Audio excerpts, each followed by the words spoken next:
Hey,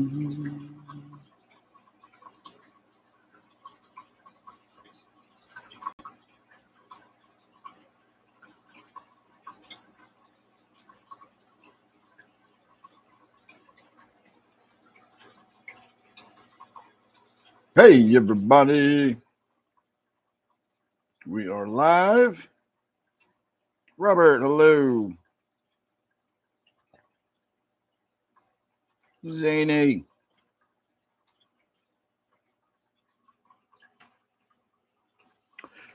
All right. I am half asleep today. I don't know why. I can't wake up. I took like a 3-hour nap this afternoon. I still feel like I'm dragging ass. Hey, Quaz, how are you? So I am still drinking coffee. I did unfortunately have to take another muscle relaxer, so hopefully that won't wipe me out before the damn live stream is over.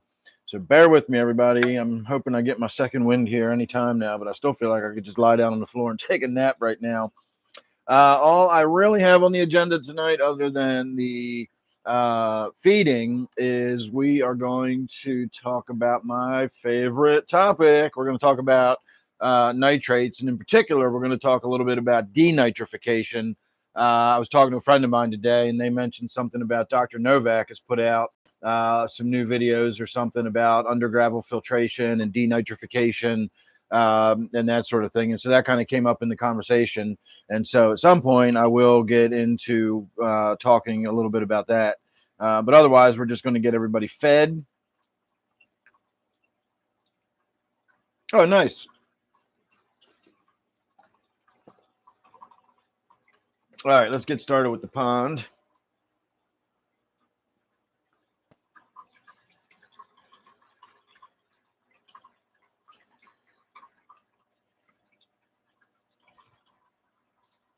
I feel like I've been neglecting my working out. No, I sure as hell didn't do any tonight.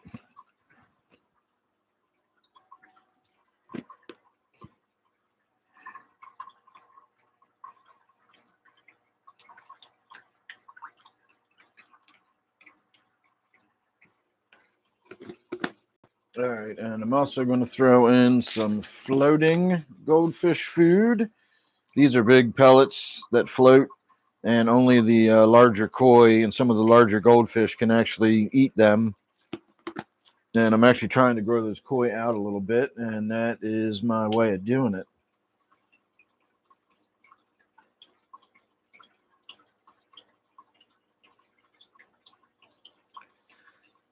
Hamilton, how are you? Eugene, hello. Just regurgitating what AI spit out. Well, I will tell you all about what I found out on my own because I did my own research. I actually did do some research, but mostly what I did was a lot of reading until I figured out where to look. A lot of times looking for information about stuff in the fish keeping hobby. You don't find the information, or you don't find good information, or you find a lot of information that's all goes at cross purposes and contradicts each other, and et cetera, et cetera. And it's kind of hard to figure out what the hell's going on. And I've said this before, it's because science costs money, and people don't do science just because it's fun. People do science because they get paid and they get research grants. And, the kind of people that do experiments and do stuff like that aren't fish keepers and in the fish keeping hobby. The aquaculture industry, on the other hand, stands to lose a lot of money if fish die. And so they look into what kills fish and what impact does nitrate have on fish and so on and so forth. So I found out a lot by looking into the aquaculture industry as far as the impact of nitrate on your fish. But when we get to the denitrification part of it, that was a little harder for me to track down. And I finally found the information I was looking for and finally figured out the key missing secret that everybody was failing to tell me in the fish keeping community. And I found that in the, hang on a minute here. I found that in the wastewater management industry. I did some research on how that all works. And not only is that fascinating in its own right, I learned a lot about how an aquarium can work, uh, nitrogen cycles and denitrification and all that, because they do all of that at water treatment facilities. When you think about it, our aquariums are really just little tiny water treatment facilities that have fish living in them, but something has to treat the water that's getting fouled by having animals living in it. And so it's all sort of built into the same system. But our aquariums have a lot in common with a septic system and a water denitrification system. So we'll get into that here in a little bit.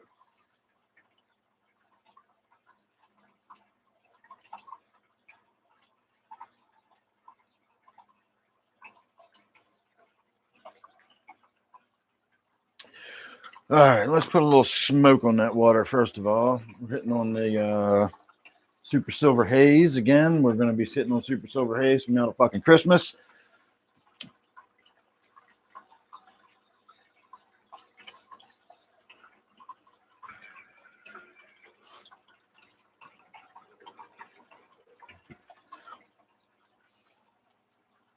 I got caught out in a crazy thunderstorm yesterday out on the lake. The weather was calling for a 13% chance of showers around 6 p.m. And I was out there around 3 p.m. when all hell broke loose and the skies opened up on me. I didn't do too bad. I take an umbrella with me all the time. I use it either as a parasol if it's just really hot and sunny, or I use it as an umbrella if I need it in case of emergency. So I've always got my umbrella with me. And I was able to, once the rain started, it kind of sucked. Once the rain started sprinkling, I immediately headed to shore and got under some trees and put my umbrella up. And it kind of slacked off after a little while. And I was like, all right, I'm going to make a break for it. And I could either take the really long way and do it safely and stay very close to shore. And that way, if it started raining again, I could just duck in, to shore again and put my umbrella back up. Or I could go in a straight line and go across about, I don't know, a third of a mile of open water and get to the bridge and get underneath of the bridge in case it started raining again. So, of course, like a dumbass, I went for it.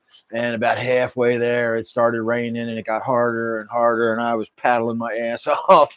And I got soaked before I finally got to the bridge. And then once I got to the bridge, it started raining even harder.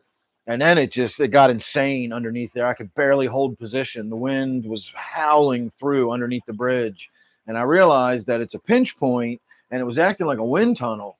And like I was in the worst place by sitting underneath that bridge. The rain was just coming in under the bridge sideways and I was being blown out the other side. So I just turned and just let the wind push me and I went down and again off to the side and got like in a little nook out of the wind and put my umbrella up. And then I just fucking hunkered down and I sat there. And it took almost an hour for the rain to finally pass, but it finally did. And so I got away with just getting a little bit moist. But none of my electronics got wet. Well, none of my electronics that can't get wet got wet. My GoPro camera up on my dashboard got wet, but that's waterproof, so I don't care. But all in all, I did okay. It wasn't a really cold rain because all I was wearing was shorts and a t-shirt, so I would have been fucking freezing if that was a really cold rain and the wind was blowing. But it was an experience. And then as soon as it passed, I bolted for the boat launch. And of course, by then, the sky opened up. It was clear, blue skies. Everything was beautiful. The wind had completely died down, so the reservoir was like glass. And I sat there for a few minutes thinking, man, I can hang out for a while now. It's nice out here. And I thought, you know what? That other one came up out of nowhere. They're calling for stuff later. I'm not fucking doing that twice today. So I just left. And I'm glad I did because about a half an hour after I got home, the skies opened up again and we got another round of it. So I would have been out there for that if I'd stayed. So all in all, it was an exciting day. And I was actually going to drink some of my mushroom juice and spend the afternoon out there. And something just kept telling me, like, I don't know, I just wasn't really in the mood for it. And it kept getting later and later in the day. And finally, I noticed that the dark clouds were off in the horizon. And then I was really like, oh, well, I'm not going to drink it now and then, have the day get ruined. And I'm glad I didn't because that's exactly what happened. And I wound up drinking a bunch of it last night. And I had a great time last night. You'll never guess what I listened to music-wise last night. And you'll probably never guess what I was listening to music-wise tonight either. We can do two musics tonight if you want.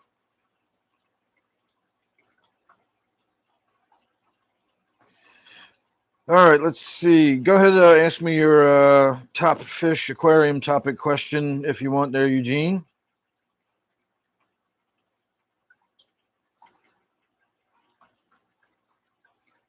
No, I didn't really even see anything about the dust storm you're talking about. But yeah, if you got a fish keeping question or whatever, fire away. I'm just chatting about this, that, or the other thing. Trying to fill in time.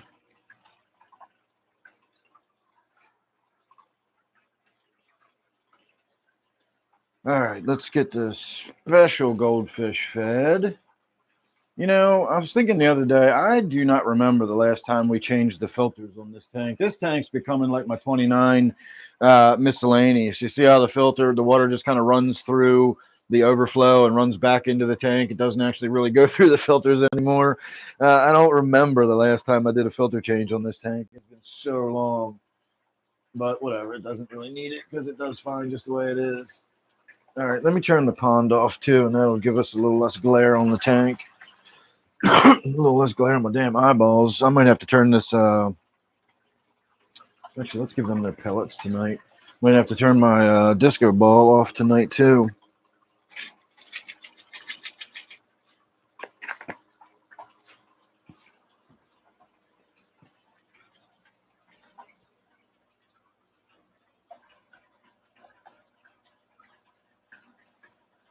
The tank we're looking at now is a 40 breeder. And I did actually get in there and wipe the glass off before the live stream so that you'd be able to see in there when we got to it, and I wouldn't feel obligated to do a bunch of tank maintenance while we were on the live stream because I don't feel like it.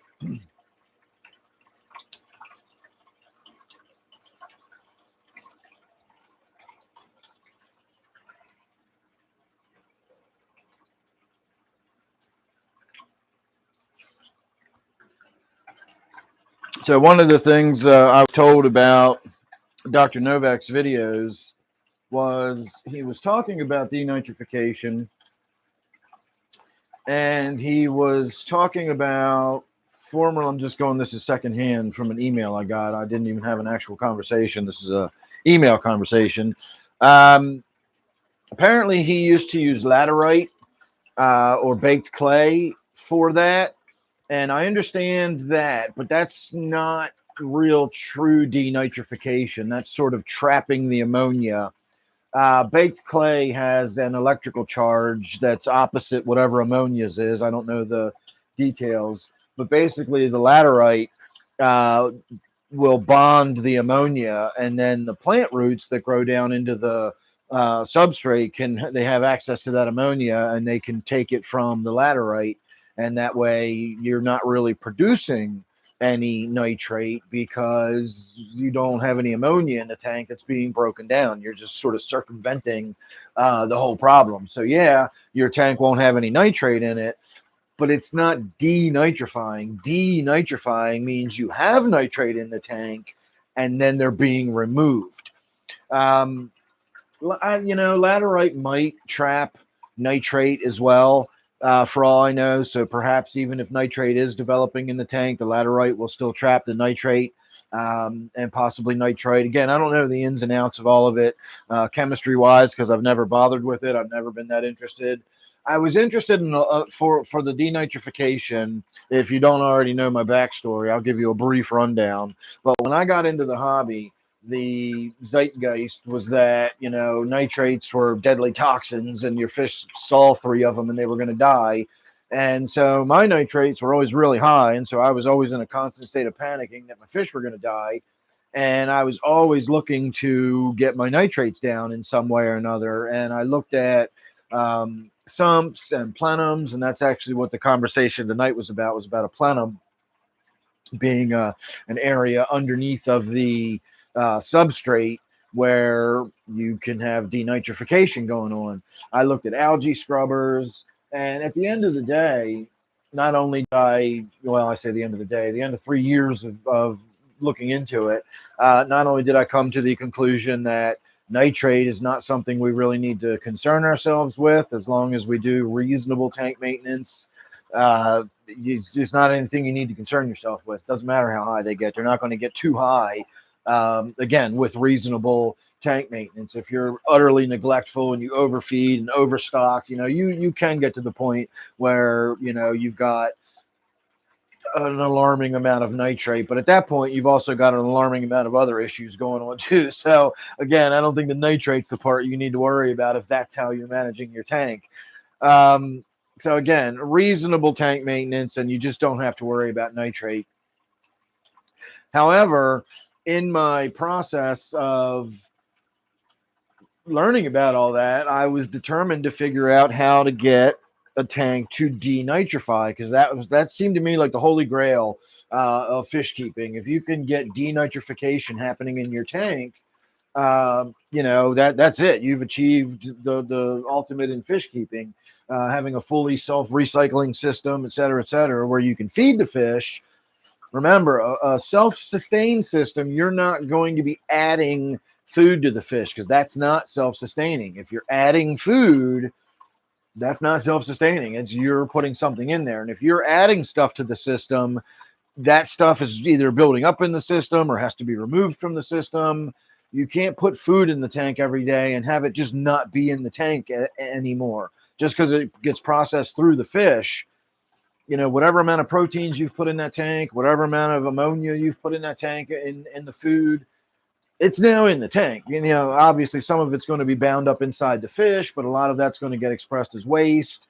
And so that's not a self-sustaining system when you're adding food to it. So if you are building up those nitrates in the tank, how do you get those nitrates out of the tank without doing a water change? And again, that always seemed like the holy grail to me. And long story short, I came to realize that most of that stuff is such a pain in the ass, and I don't mind doing water changes. I can reduce my nitrates by 50% just by doing a 50% water change. And that's it. I do a water change from time to time, and I don't do them that regularly. Even my discus tank only gets a water change from time to time. I have tanks that get water changes a couple times a year. And it's not worth worrying about trying to get the nitrate out of there. Now, having said all that, if you've got a tank that's got an under gravel filter, or you're just curious about trying to see if you can do it, it's interesting, and it would certainly be valuable information in the hobby if you could work it out and, do it in such a way that you could say, this is exactly what I did and this is exactly why it worked. But as far as doing it out of to reduce tank maintenance and all that kind of stuff, I'm just not one of those people that wants an aquarium that I never have to do anything to. That always seems to be counterproductive to me. A hobby to me is something you do. It's not something you look at. I can watch TV. That's not a hobby. Repairing a TVs or whatever, that would be the hobby. Watching television,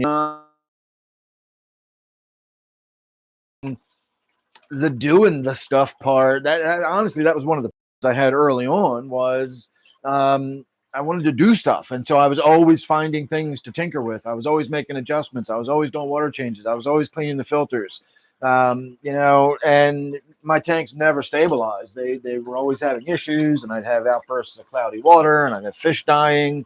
It wasn't until I started leaving the tanks well enough alone and just letting them do their thing that I stopped having issues with all of my tanks, and everything sort of settled into ticking over nicely.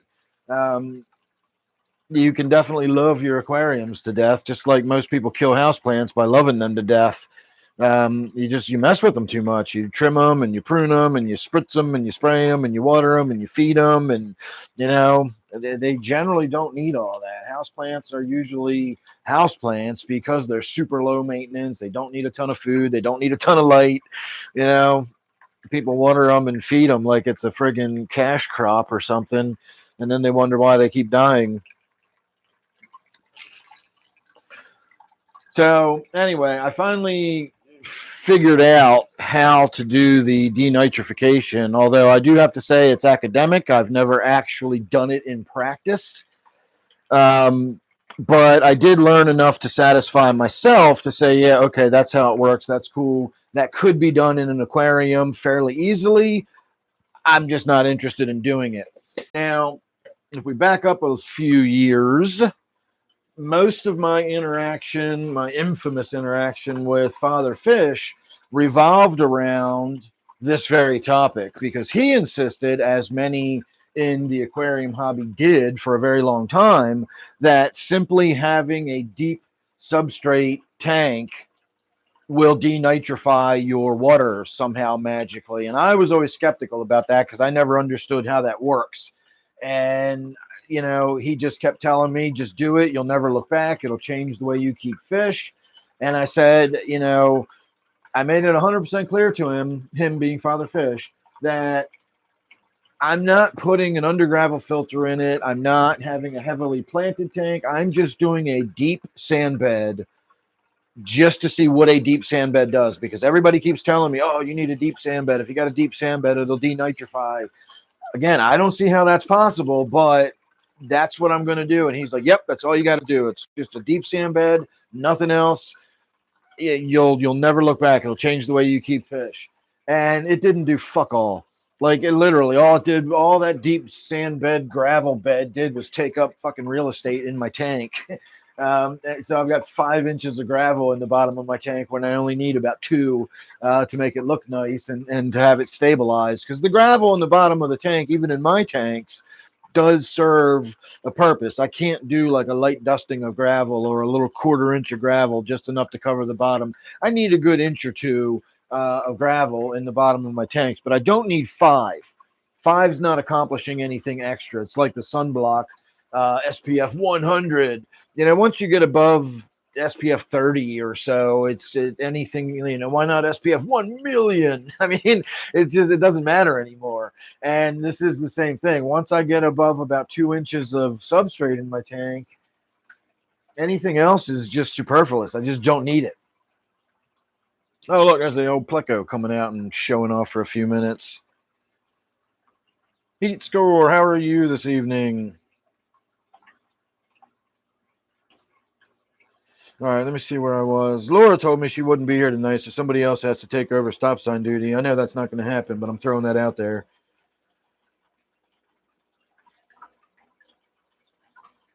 All right, let's see. You had a mass die off of platies. Oh, no.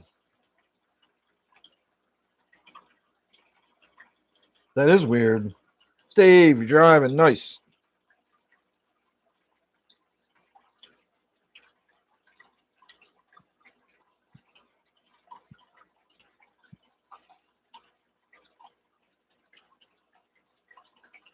I'm discrediting your hobbies. Oh, thank you, Zini. Hey, 310. What hobbies am I discrediting? Watching television?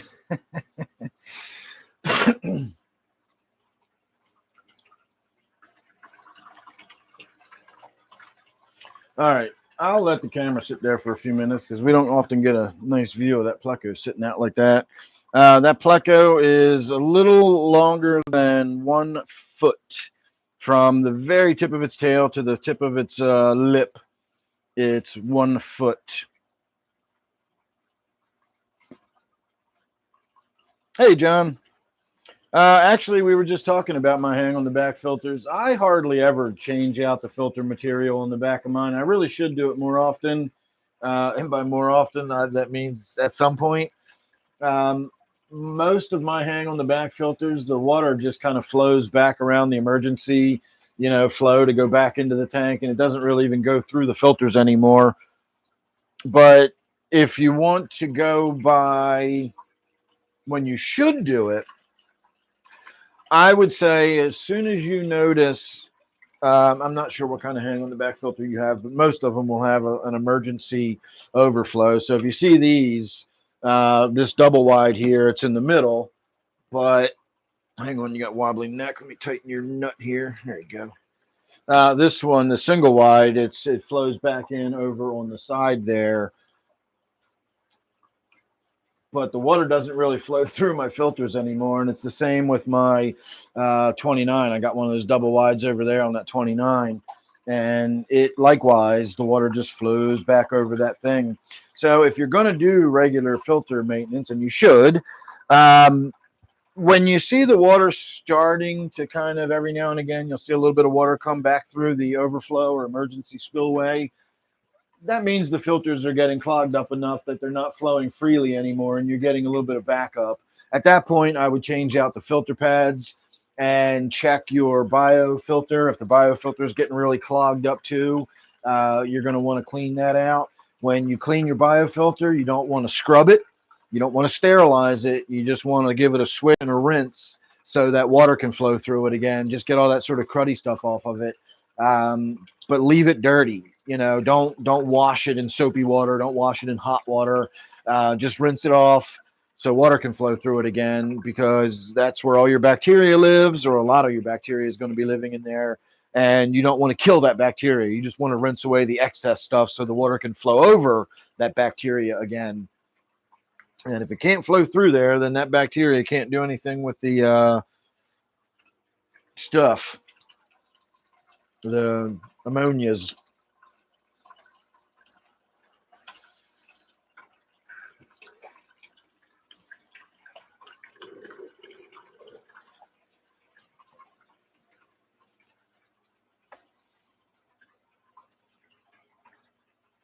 Oh, nice, Eugene. Thank you.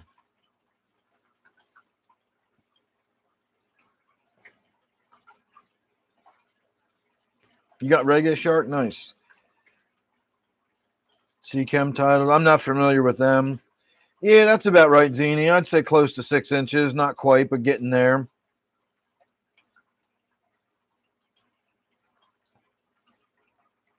Ah.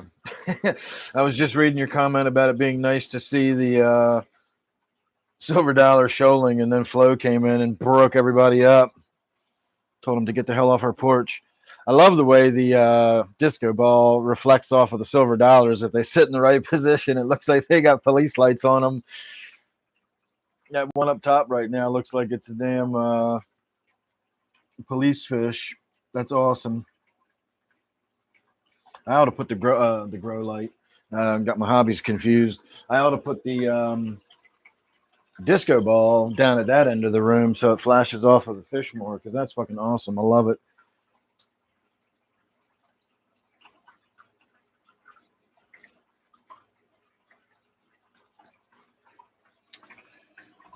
All right, let's move on to the next tank. And I don't know, does anybody want me to keep talking about the nitrate thing and finish talking about it while I'm walking around, or would you rather wait till I sit down and am looking at the camera to talk about it? Because I could do it either way.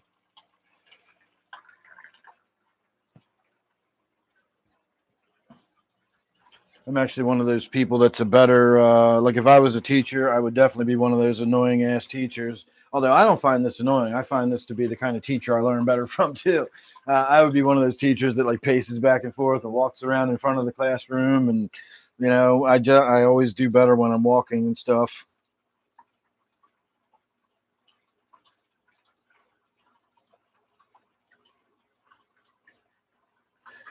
I don't know if they're going to be bigger than me, but they're getting fucking big. Especially the King Daddy in there. That fish, when you look down into that tank and you see how thick that fish actually is, like you'll get a better understanding how big they actually are when you see that fish head on in person. I swear to God, he's more than an inch thick in the middle. That's, again, he's another fish that several of them in there are. He's now thicker in the middle than he was long when I bought him, because I got him from PetSmart and they were called silver dollars, but they were all about the size of a dime. I honestly didn't even know I was buying two different species. I bought some as just to see if they worked out okay, and a couple of them died. And so I only had a few left, and I really liked them. They were doing okay in the tank. And so I went back a couple of weeks later and I bought more. And again, they were just the silver dollars that were in the tank. And I thought they looked cool. They seemed to look a little different, but I couldn't put my finger on it. And it wasn't until I put them in the tank that I realized some of them had spots and some of them didn't. And even then, I didn't realize it was two different species. I had to, a viewer finally pointed out that they were actually, spotted silver dollars and they don't get as big. And I looked them up and King Daddy, he is the King Daddy in there.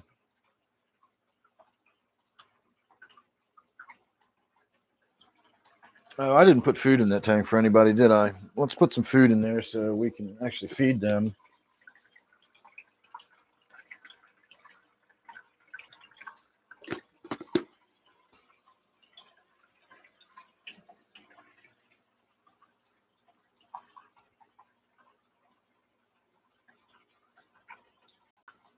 And I honestly don't even remember when I got those silver dollars or how old they are now.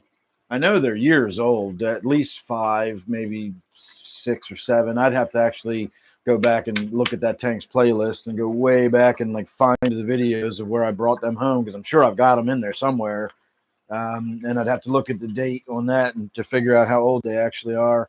Now, I'm absolutely terrible with time. I'm fantastic with time when it comes to short-term stuff. Like I can be out on the water for hours, and I can think, it's probably getting about 4 o'clock. I ought to be thinking about going home, and I'll check, and it'll be 4:06 or something like that.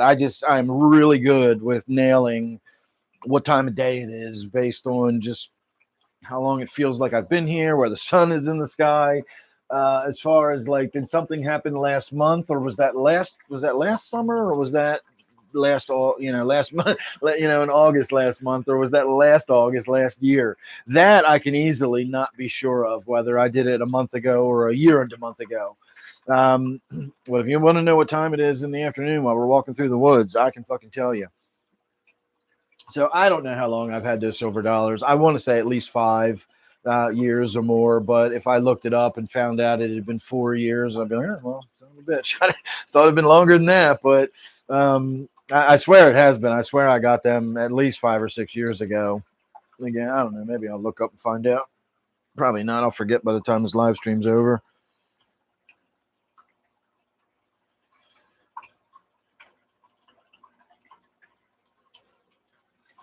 He might have his own OnlyFans. My chocolate bar, as of yesterday, I'm on the subscription mushroom bar. I got one once a month chocolate bar, and I got a couple emails saying that there's a problem with your order. We'll get it out as soon as we can. And then yesterday afternoon, I got an email saying that the flavor you ordered is out of stock. So you can either let us know, we'll give you a different flavor, or you can just wait, and when it's back in stock, we'll ship it to you, and you don't have to do anything. Just it'll show up when it shows up. And so that's what I opted to do. I was like, fine, I'll just wait. I'll get it whenever. This morning, I got an email saying your shit is already in the mail, and it'll be delivered Monday. So the postal service already has it in their possession, and it's in the system, and it's on track to be delivered Monday. Like, how the hell did that happen? So anyway, I'm getting my next month's chocolate bar Monday. I've got about a half a bottle of juice left, and the next 2 bottles I've ordered should be here either Monday or Tuesday, because I absolutely love this mushroom juice stuff. It's awesome. Again, I was listening to music on it last night, and you'll never believe what I was listening to. And I kind of sort of halfway watched it while I was listening to it, because it was a visual medium as well as a musical. But yeah, I enjoyed the hell out of that 1 o'clock in the morning down here. Actually, it wasn't that late last night. I was in bed by midnight.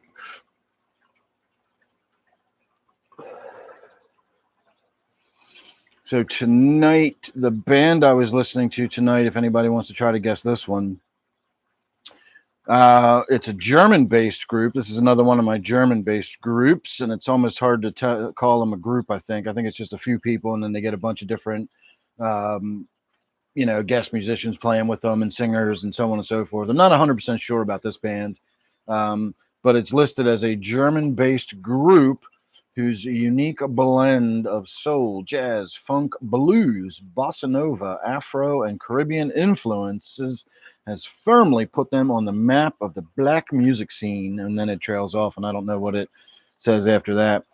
But that's a really good description of the way their music sounds. It is jazz, funk, blues, bossa nova, Afro, and Caribbean influences, and they are fucking awesome. It's a really tight band too. They're really good. So if anybody has any idea of who they are, go for it. But I I can't imagine anybody's going to know who the hell I'm talking about. And their name does not uh, belie that the fact that they're from Germany. In fact, you would think quite the opposite. You'd think they were Bohemian. I will give you that huge clue right there.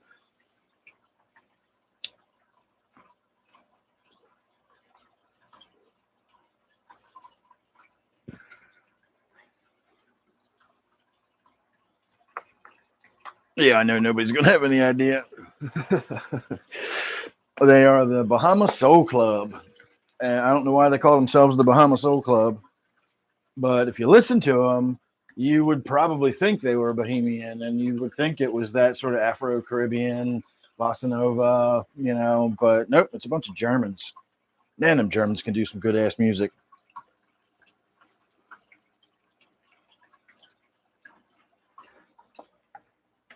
I think this coffee is finally starting to have its desired effect. I feel like I'm not going to fall down and go to sleep yet anymore.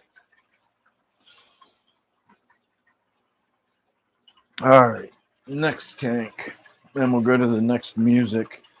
Last night I was sitting there, I was listening to some different music. I was getting tired of listening to Pink Floyd. Even on the Mushroom Juice, I can only listen to, the same Pink Floyd songs over and over again so many times. I was mixing it up. And so I finally thought, you know what?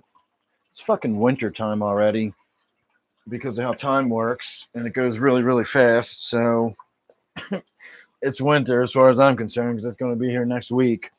So I listened to a winter favorite, but no, I didn't just listen. I watched as well because it is a ballet. And I watched a performance by the New York Ballet in 2011. Apparently that comes up a lot, so it must have been a particularly good performance. I will say that I can't really critique ballet, but I can say that the sets and the lighting and the scenery and everything was fucking amazing. It was really, really good. So I can imagine that's why it comes up as being one of the more viewed performances of it. But what ballet would I be watching if I thought it was Christmas time? That should be a pretty easy one.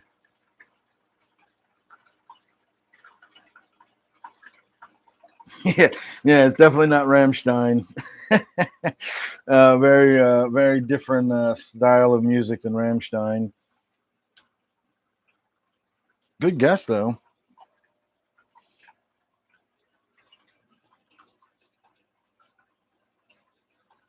Man, I don't know why, but tonight does not feel like Friday night to me.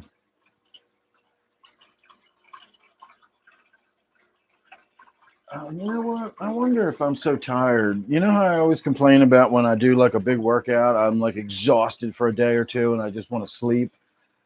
I did an epic paddle yesterday trying to outrun that storm. I mean, I paddled like I don't normally paddle. I was in like full sprint fast as I could go mode, and I was hearing like thunder and lightning behind. Well, I wasn't hearing the lightning, but obviously I was hearing the results of the lightning behind me.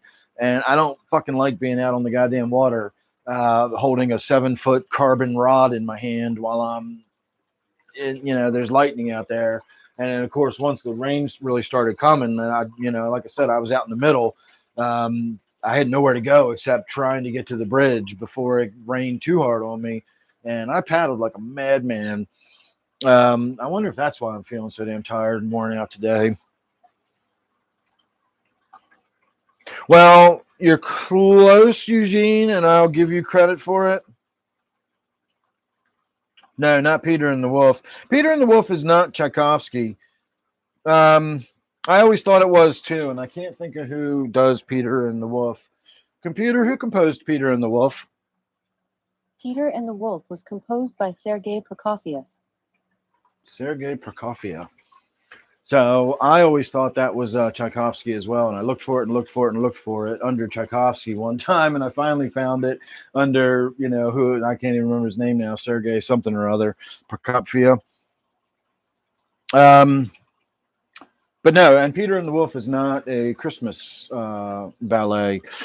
I was listening to the Nutcracker, but the Nutcracker Suite is actually like a condensed version. It's like the greatest hits of the actual Nutcracker ballet. The ballet is much longer than the suite. The suite's got all the stuff we know, the dance for the Sugar Plum Fairies and all that kind of stuff is in the suite. But if you actually listen to the whole ballet, there's a lot more to it. That there's talking, there's storyline. And so I actually watched the whole hour and 40-minute. Again, I was kind of half watching it. I was listening to it more than watching it, but I did watch for the Dance of the Sugar Plum Fairies because that was fucking awesome. They did a really, really bang up job on that. And again, the sceneries and the setting was just amazing on it.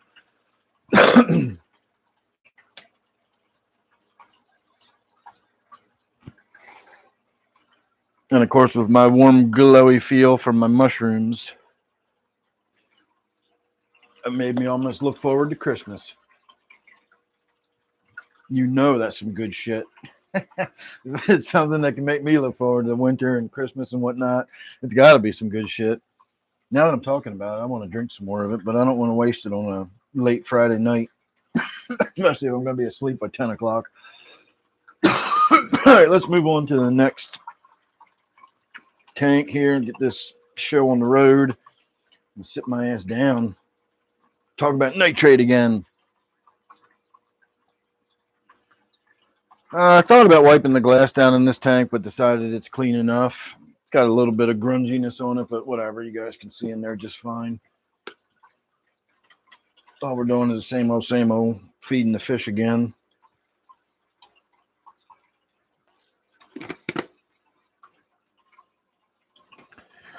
And I know I've still got a few regular viewers hanging on. Have you noticed how, since I've stopped doing water changes just for the sake of content, how infrequently we do water change videos anymore?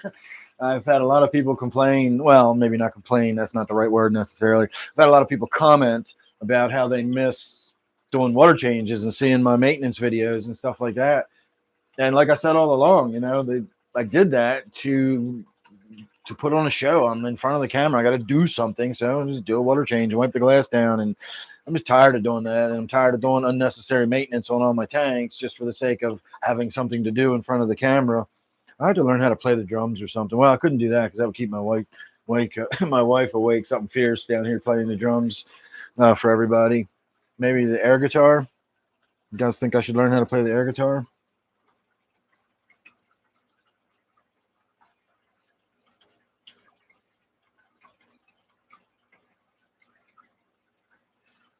All right. Still caught up. Got another chatty crowd tonight. All right, I did wipe down the glass on the 40 over here that's got the discus and the minnows in it. One of the one of the minnows has it's a hybrid, a miscus. I'm only seeing two of them in there now. I wonder where the third one went. I wonder if it died already. But the one is just relentlessly chasing the other one at this point. And as of yesterday, there were still three of them in here. And one of them had a sore on its tail. Like its tail had like a red raw spot on it, like somebody had been kicking it. And now I only see the two, and it's just one chasing the other one around pretty much nonstop.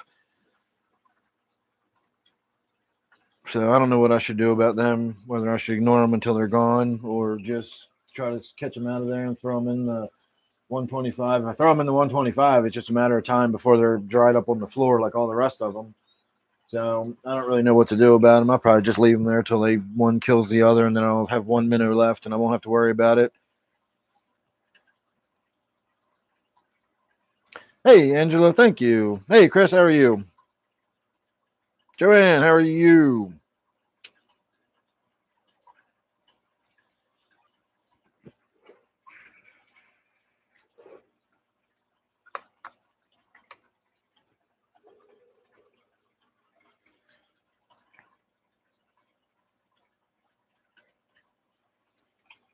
All right, let me get a swig of my tea.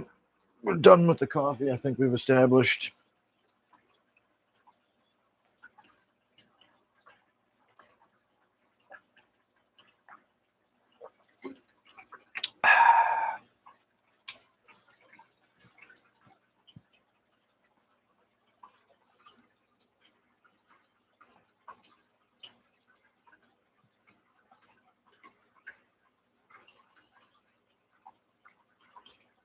Finally stocked your last 20 with 10 black neon tetras. Nice.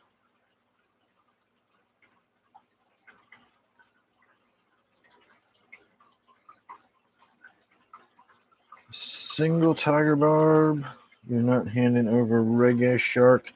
The only time I ever tried tiger barbs, I had them in a tank that had an angelfish in it because I just wanted to see if I had enough other fish in the tank and if I had a bunch of tiger barbs together, how would that work out? And I had a bunch of people tell me I was a monster and I was an idiot and so on and so forth, and you're going to regret doing that, etc. And while they weren't necessarily accurate in the level of their hyperbole, they were generally accurate in the sense that it wasn't a very good idea. But I knew it wasn't necessary. I just wanted to find out. I'm just one of those people that I know everybody says this, but so many fucking times in my life, the thing that everybody said to me was wrong. And so I like to find out things for myself. And so I tried it. And, I was prepared to remove the angelfish immediately if I saw that it was problematic. And it took a little while, maybe a week or two, but within a week or two, I started to notice that the angelfish looked more like it was hiding. I started to notice its little trailing edges on its fins were nipped. And I was like, oh, okay, that's, got nipped fins, it's out of there. And so I took it out and separated it. And then those tiger barbs, they didn't live too terribly long, but I did just left them in the tank and let them live out their life in that tank. That was before I was popular on the YouTubes. This is when I was just getting started. I have never had the giant Danios.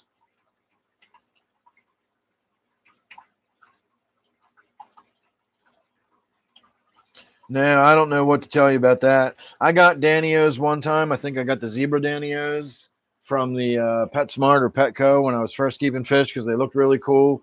And they were so frantic in that tank that they drove me mad. I literally I felt frazzled after watching the tank. I had gone from watching, black skirt tetras just sort of drifting around doing their thing, feeding here and swimming there. And then I put Danios in the tank and they were just like zoom, zoom, zoom, zoom, zoom. They never stopped. They acted like they were being chased by, a monster constantly. And after like 2 days of that, I was just like, oh, fuck these fish.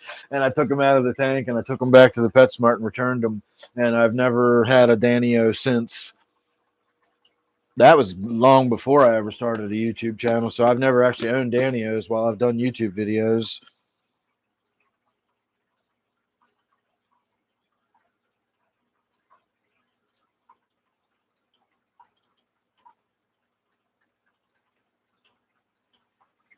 Let's see.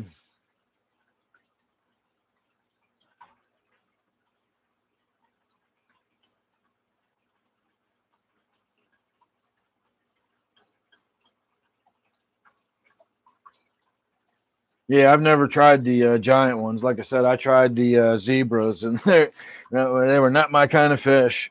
I've thought about it from time to time over the years. Maybe just give them another shot. Maybe I was judged them harshly in my early days of fish keeping. Maybe if I sort of rethink it.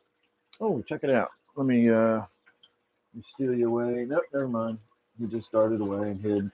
A lot of you may not know this, but I have a clown pleco that lives in my 125 along with that giant 1 foot pleco. I also have a little 3.5 or 4 inch clown pleco that makes an appearance every now and again. He's so small he can hide almost anywhere in that, get up underneath those rocks and behind the wood and whatnot. And I rarely really see him out. I see a silhouette and I see evidence of him, but he seldom just like comes out and lays right on the gravel in the front like that, like he just did. And I was going to try to let you guys have a look at him, but right as I started talking about it, he was like, nope, not today, brother. And then he went and hid, and so now we can't see him anymore. Oh well.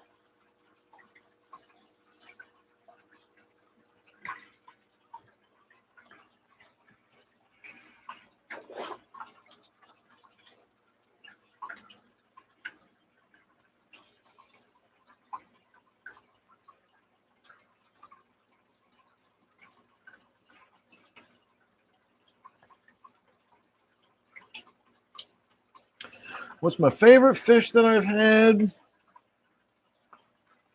Probably my Tanapoma acutorostra, my African spotted leaf fish, even though it's not really a leaf fish, they just call it that. That he would be probably number one if I were honest. I know a lot of people probably gasp and say, "What? Not butterbean?" But butterbean would be a very, very close runner-up. But with butterbean, I had issues and problems, and the tank was always a mess, and like my Tenopoma was just a joy to keep. I loved having it all the time. And whenever anybody asked me, what's your favorite fish? My criteria, I always thought about it just to simplify a nice sort of canned answer that I could give if I got asked that question, as I do often.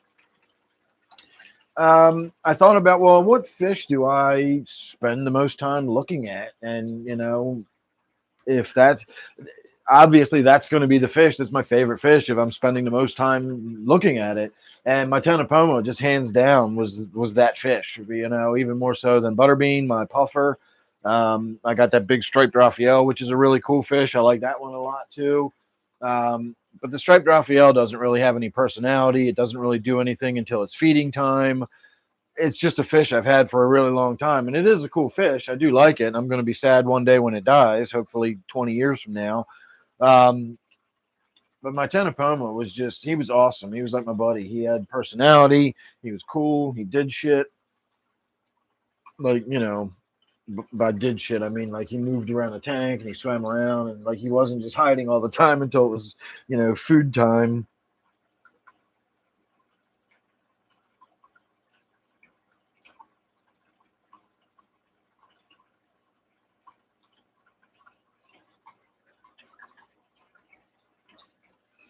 All right, let's keep moving. Hit the 40 breeder here.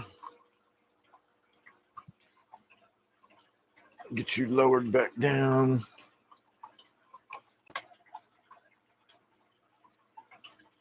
So you can see I got the two remaining minnows in there, and the one is just relentlessly chasing the other one. I'll just wait. We won't feed it for a moment. Let's see how long it takes, because now that I got the camera on it, we're probably not going to see it anymore. There we go. See, that one is just constantly chasing that other one around the tank, and that's the business kind of chasing. That's not a get off my lawn kind of chasing. So I'm not sure what I should do about that, or again, if anything.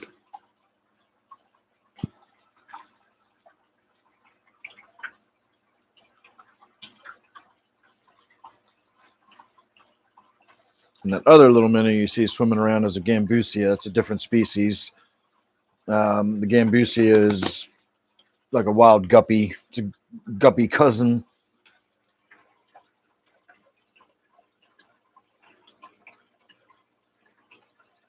No, unfortunately, Butterbean died not too long ago.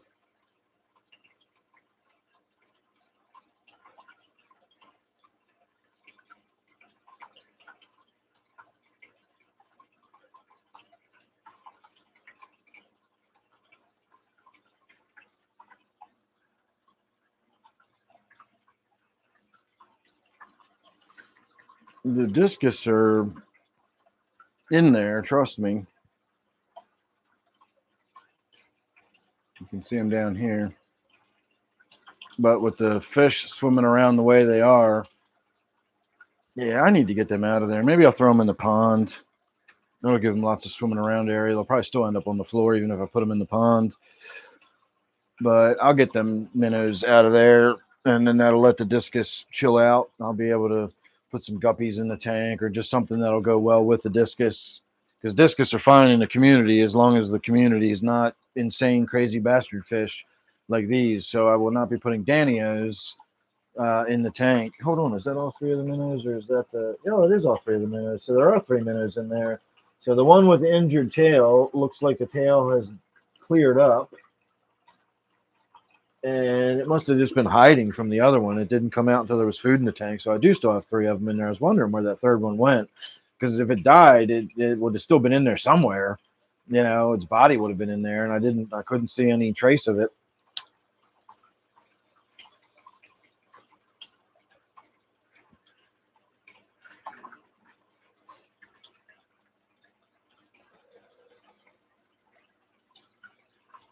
Yeah, the butterbean feeding videos were always popular. Everybody liked watching him munch and crunch on his snails.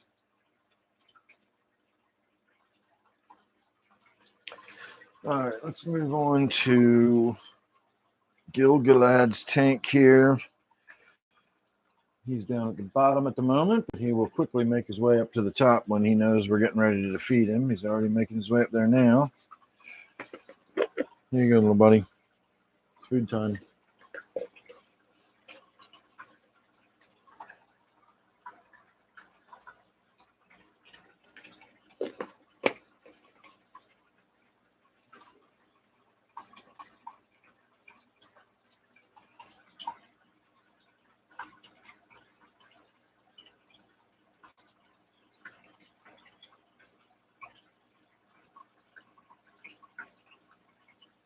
All right, and don't forget, we will be talking about denitrification here in a few minutes once I sit down. So if that's something that's going to bore you, be prepared. Because I'm going to talk about it anyway. Man, I got to lay off the coffee if I want to sleep tonight. But I definitely feel like I'm going to sleep tonight. Trying to make it awake through the whole live stream. Hey, Michael, how are you this evening?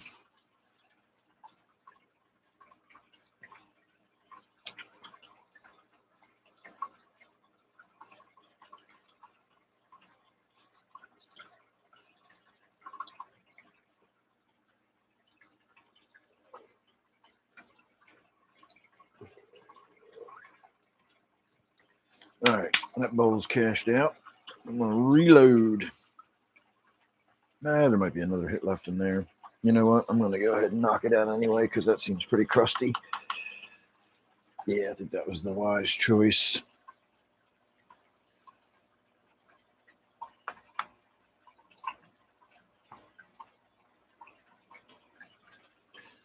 I guess we could check the progress on my mushroom grow. If anybody is interested in that, let me know and I'll pull that out. We'll have a look and see how that mycelium's developing.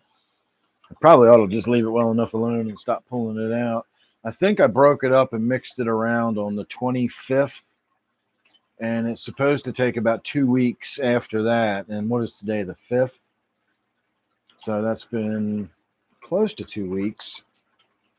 But it's also getting close to done. Last time we looked at it was, Wednesday night? And it was 3/4 of the way there. So today's only Friday, and we only looked at it 2 days ago, so it's probably not that much further along. And yes, we did look at it on my members only live stream. So if you're not a member and you'd like to be, you can join for $2.99 a month, at least at the current rate. I am considering a rate hike, but I don't think I'm going to do that. I think I would lose a lot of subscribers if I raised my subscription price.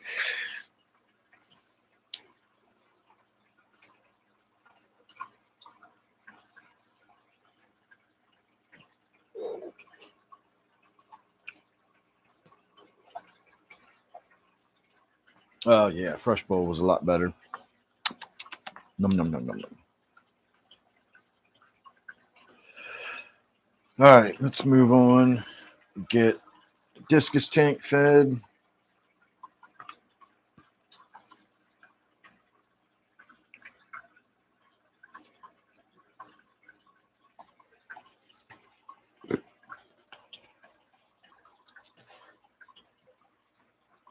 My tiger lotus in here has a big flower spike sticking up, but it's been there for 2 days and still has not bloomed.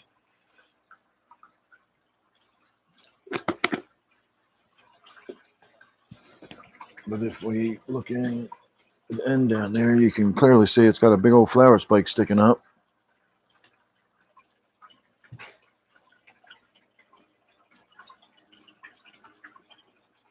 Maybe it'll be in bloom on Sunday and we'll get to actually have a look at it. Oh, things are going all right, Michael. I feel wiped out and tired and exhausted for some reason this evening. But other than that, things are going well enough, I suppose.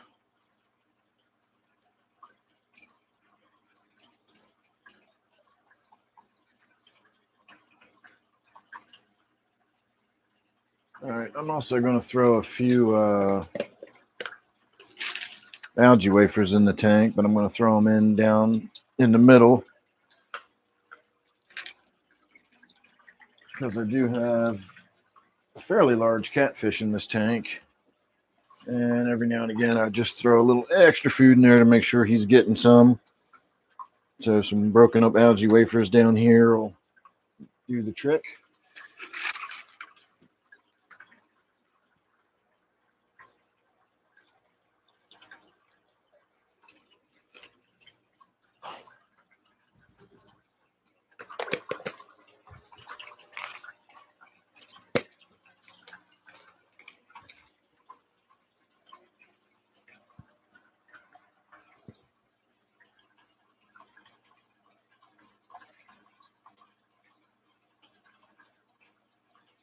Well, if a fish dies in your tank, it depends on the size of the tank. It depends on the size of the fish.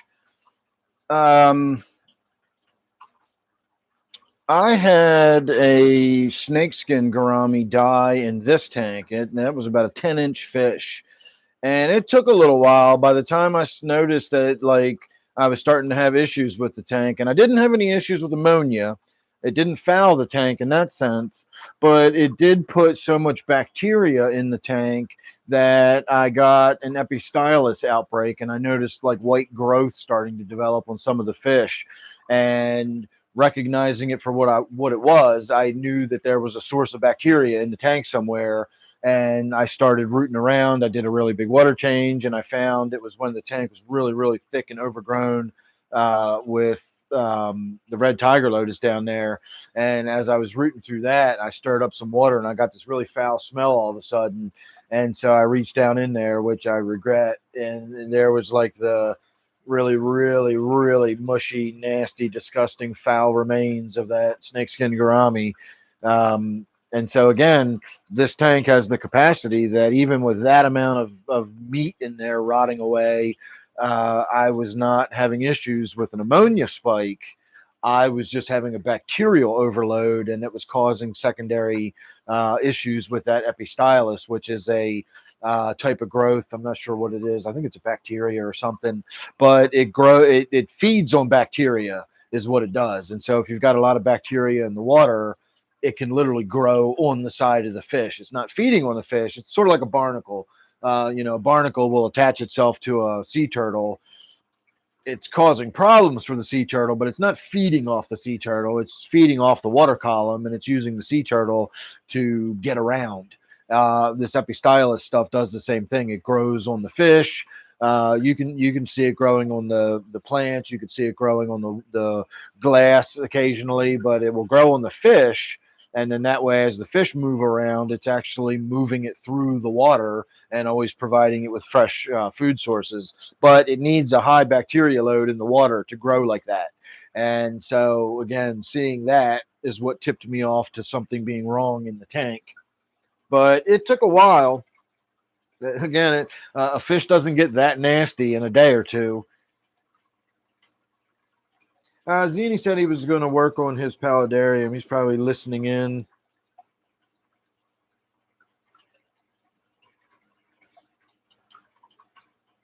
Yeah, Robert, I do the same thing. If it's a small fish, like in this tank, if one of those mollies died, I might reach in and pull it out if it was easy to get to, but if it was in the back or something, I would just leave it there. It would just rot away. The other fish would eat it. The bacteria, the snails would get to it. It would just go back into the tank and it would be gone in a matter of a day or two. Honestly, even if one of those rainbow fish died and I didn't notice, it wouldn't cause any issues. Again, maybe a little bit of Epistylus or something like that, but even that, I doubt for something the size of that rainbow fish, or maybe one of those discus, one of the smaller discus. That snakeskin gourami was a 10-inch fish. I mean, it was a big fish that died and was almost completely rotted away by the time I started noticing problems in the tank. I really don't think I would have had those kind of issues with the rainbow fish. I think the rainbow fish would have just got eaten by snails within a few days, would have rotted away into the tank, would have just been absorbed by the tank, and that would have been the end of it. We'd have never known about it.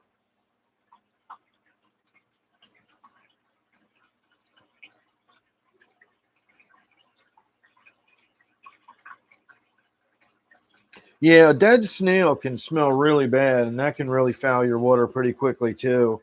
Again, smelling the stink in the water isn't necessarily the same as having an ammonia spike. So doing the big water change and everything was probably a good idea. And getting him, obviously, I'm sure you got the dead snail out of the tank. I've always had people ask me, how do you know if your mystery snail's dead or not? You'll know. Just the moment it dies, if you pick it up and sniff it, you can tell almost immediately when a snail is dead. So if you ever wonder, my mystery snail hasn't moved in a day or two, I wonder if it's still alive. Pick it up and give it a sniff. You will know if it's still alive or not.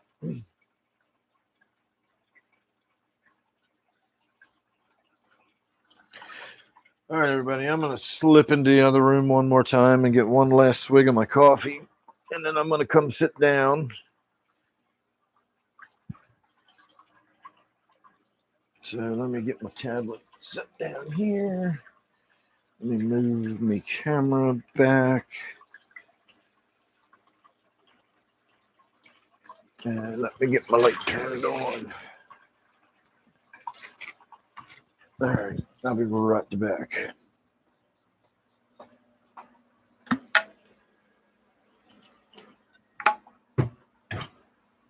All right. That was enough of my coffee.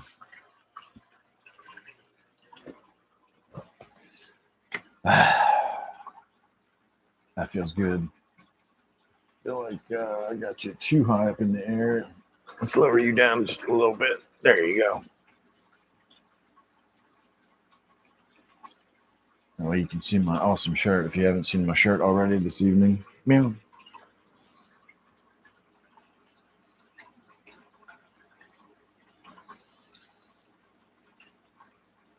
Yeah, if it had been dead for 2 days, I can imagine that smell was pretty rough. All right, Angela, enjoy your day. Ark.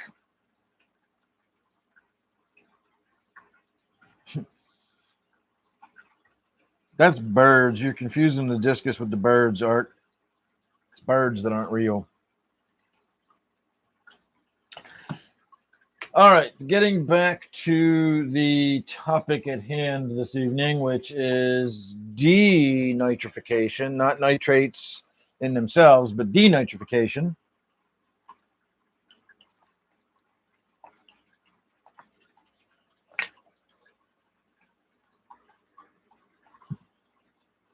All right.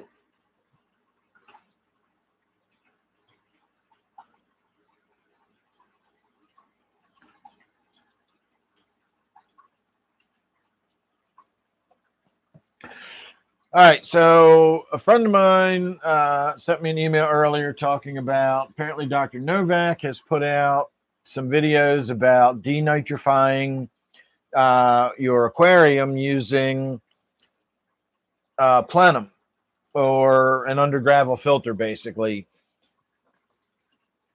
The only thing we have in question here is in the videos, apparently, and again, this is secondhand. I'm hearing it from somebody that sent me an email today. Apparently, even though he's explaining how to denitrify the aquarium, he's also talking about doing water changes. And so I don't know what the purpose of the water changes would be if you're going to go through the effort of setting up a tank to denitrify itself. So if you want to set a tank up to denitrify itself, you have to understand what's going on and how the process works so that you can properly dial it in. I guess maybe there's some people out there that can just be told press button A, then press button B, and I need to why am I pressing button A? Why do I press that one before this one? And what I need to understand what the hell's happening, and then I can do the thing. And so with the denitrification process and getting it dialed in, takes a little fine tuning, and it takes a while to really get it dialed in. And again, understanding what you're trying to dial in, I think, is important. So we're going to talk about that. So we all know the way the nitrogen cycle works. You start with ammonia, the ammonia get oxidized and it gets broken down into nitrite. The nitrite gets oxidized, and every time it's getting oxidized, it's getting oxygen added to it. And so by the time it's nitrate, it's NO3. It's got 3 oxygens and 1 nitrogen. And so what happens is in our main aquariums, that process is happening. I can't think of the type of bacteria it is, but it's the type of bacteria that uses oxygen in order to get its energy from the chemicals that it's oxidizing. And so it gives up an oxygen, and that's how it gets its energy. That's why you get, nitrite has 2 oxygens. By the time it gets to nitrate, it's 3 oxygens.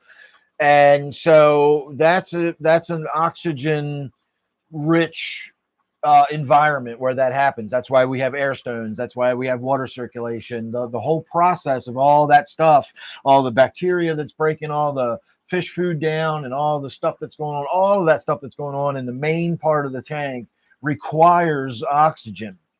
So oxygen keeps getting stuck onto this nitrogen molecule. How do you denitrify it? How do you take that nitrate, which is a nitrogen and 3 oxygens? How do you make that not be in the tank anymore?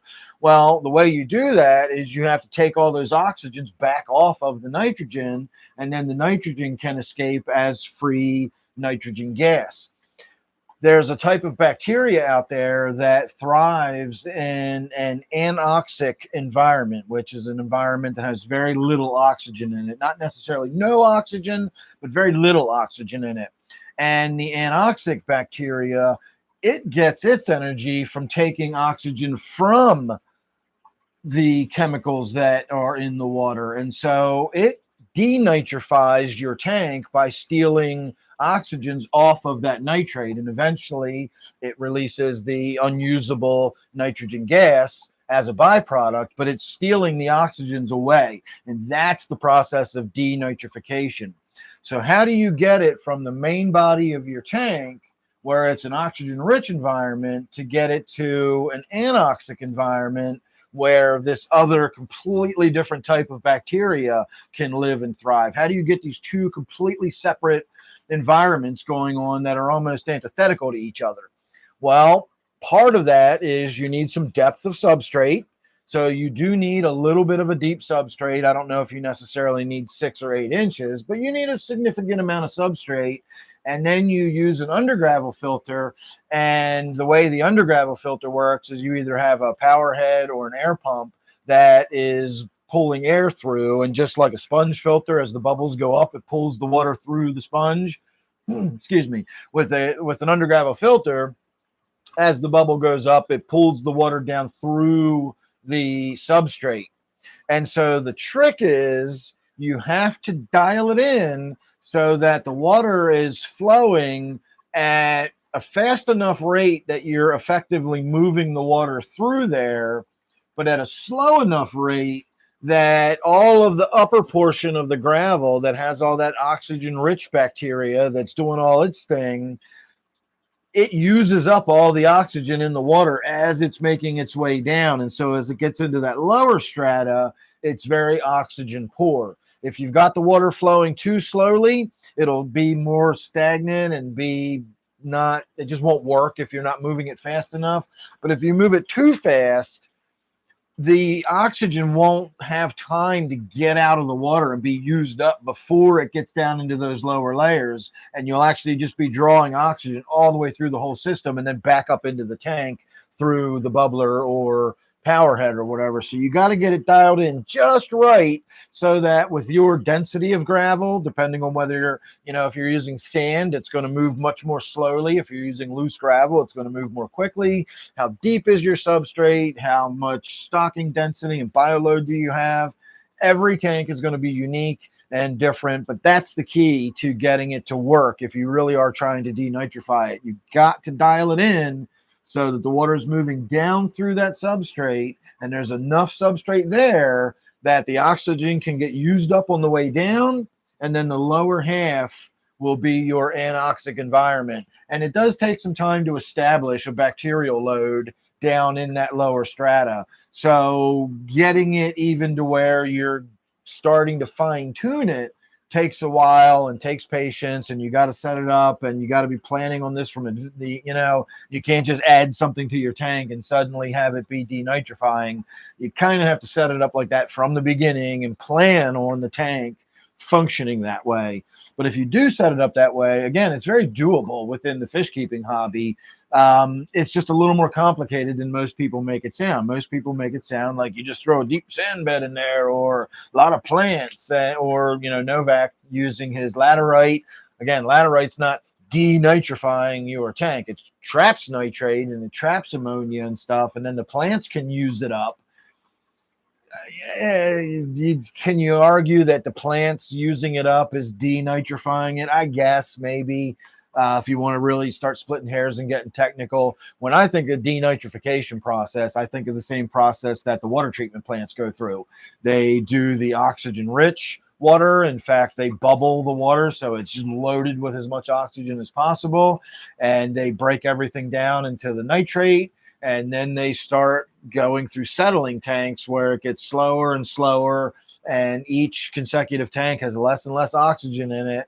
And eventually they get to a tank that's denitrifying all of the built up nitrates because of the low oxygen, et cetera, et cetera. That's what I think of as the denitrification process, not your plants using it up. I mean, technically, I denitrify my tank every time I do a water change. Are you going to count that? I mean, technically, I'm denitrifying the tank. I'm taking nitrates out of the tank by some method. And so again, I don't count having a lot of plants that are absorbing your nitrates as the same as denitrifying your tank. So that's how it works. It is doable. If you're interested in doing that, you can do your own research into, how you want to set your tank up or whatever. As far as why you would do water changes after you've got your tank set up like that, I can think of reasons, but they would be very, very few and far between water changes. Your water chemistry will change over time. Your water can lose hardness. You can have pH decline over time. Generally, though, the pH decline is caused by your nitrogen cycle. Well, you're still going to have your nitrogen cycle if you're denitrifying it. So you would eventually ultimately get a drop in your pH if you didn't have the proper water. And again, I can see reasons for doing water changes, but they would be few and far between if you really did have your tank set up to function that way. That's a pretty sophisticated system that needs very little maintenance.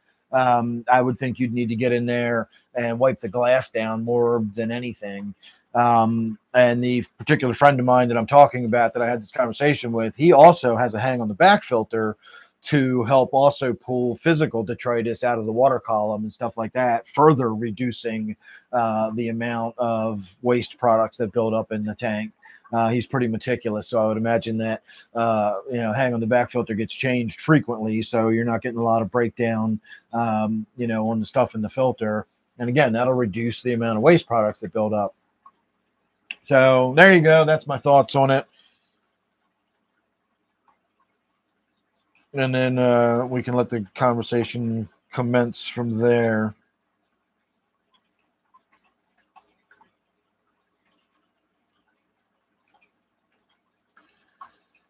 All right, I will do. Let's do a dab since I got it sitting here. And I think we are going to start wrapping up here pretty soon. Unless anybody has anything they want to talk about or ask me about or what have you. Doesn't seem to be a very chatty crowd tonight, and I'm not feeling my best anyway, so I don't see any reason on dragging it out.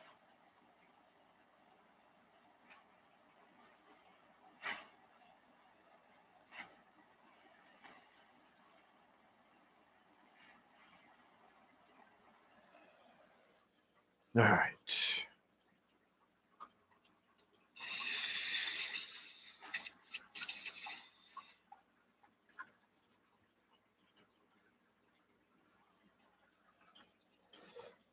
I have no idea what this even is.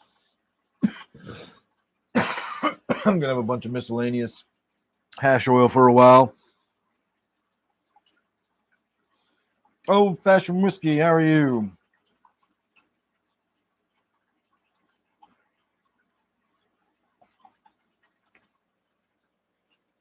Is that a joke or did you just join us? I just got done about a 20-minute conversation about the whole Novak and denitrification and all that. So I don't know, again, if you're asking that as a joke or if you just popped in right after I finished up. But rewind about 20 minutes to about 9 p.m. and that's about when I started.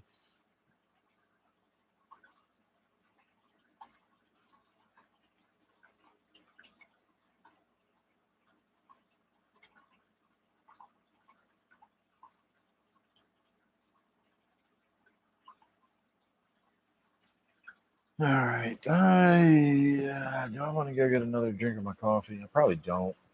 I won't. I'll drink some more of my iced tea.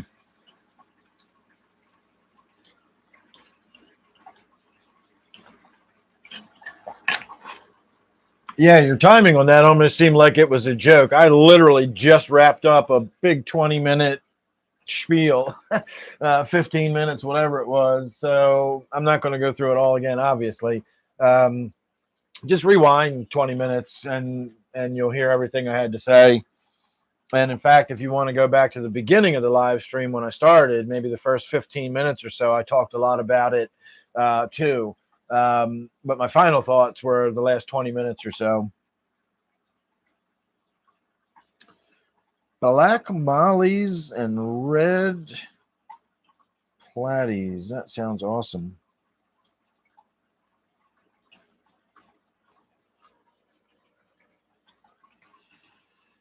All right, everybody. I'm going to get on up into first positions.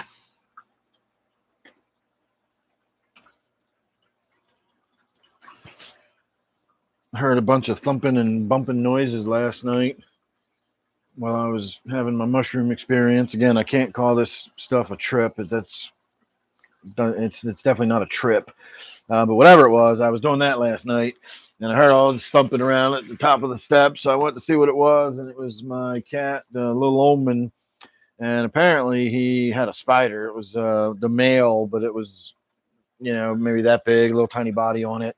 The females, it was a fishing spider. The females get really big.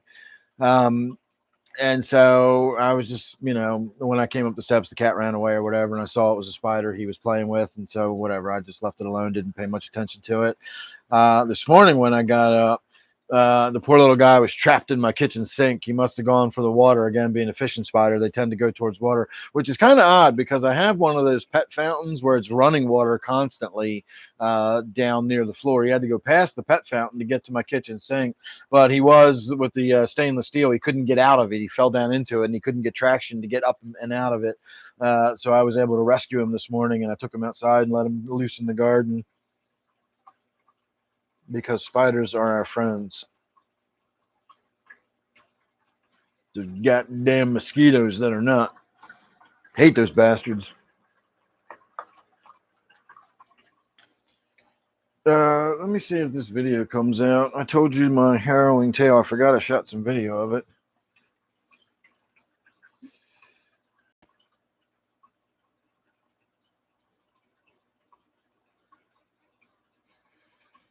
Let me see. Where is it? There it is.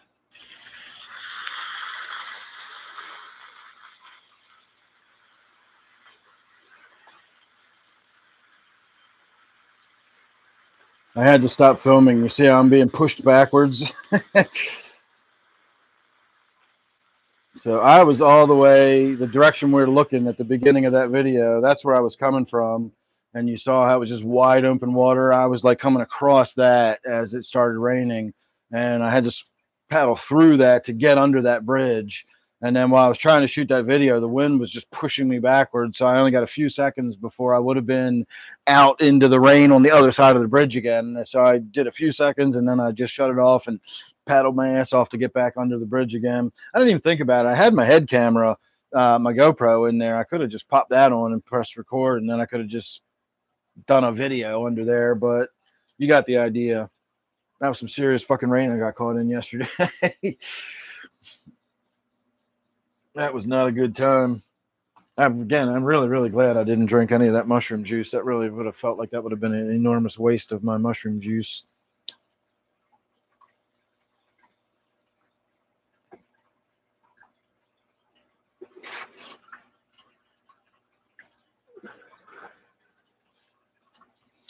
All right, everybody, I guess we're going to go ahead and wrap it up.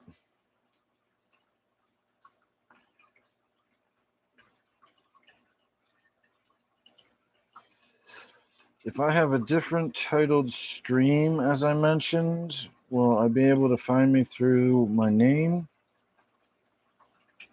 Not sure what you mean.